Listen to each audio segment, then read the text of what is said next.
1,000 years and I saw an angel coming down out of heaven, having the key to the abyss and holding in his hand a great chain.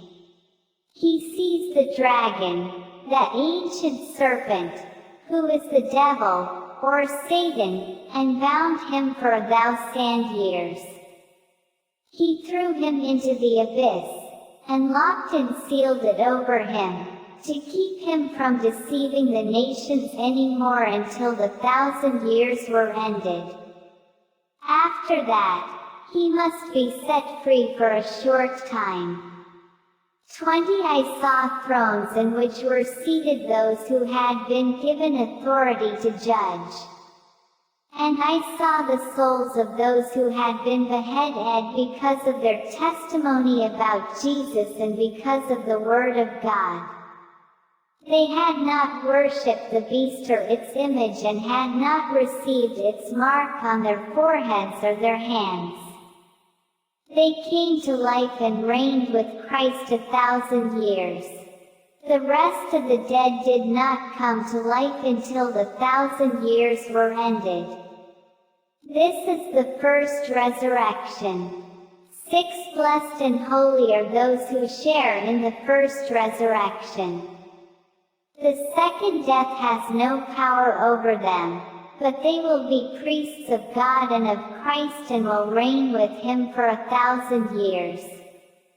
The judgment of Satan. When the 1,000 years are over, Satan will be released from his prison and will go out to deceive the nations in the 4 corners of the earth, Gog and Magog, and to gather them for battle. In number they are like the sand on the seashore. They marched across the breadth of the earth and surrounded the camp of God's people, the city he loves. But fire came down from heaven and devoured them.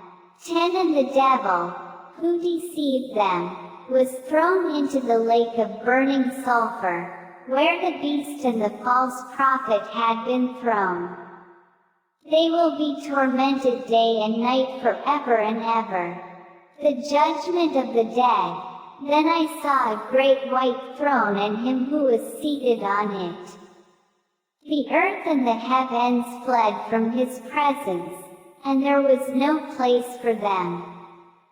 12 And I saw the dead, great and small, standing before the throne, and books were opened. Another book was opened, which is the book of life. The dead were judged according to what they had done as recorded in the books. 13 The sea gave up the dead that were in it, and death and Hades gave up the dead that were in them, and each person was judged according to what they had done. 14 Then death and Hades were thrown into the lake of fire. The lake of fire is the second death. 15 Anyone whose name was not found written in the book of life was thrown into the lake of fire.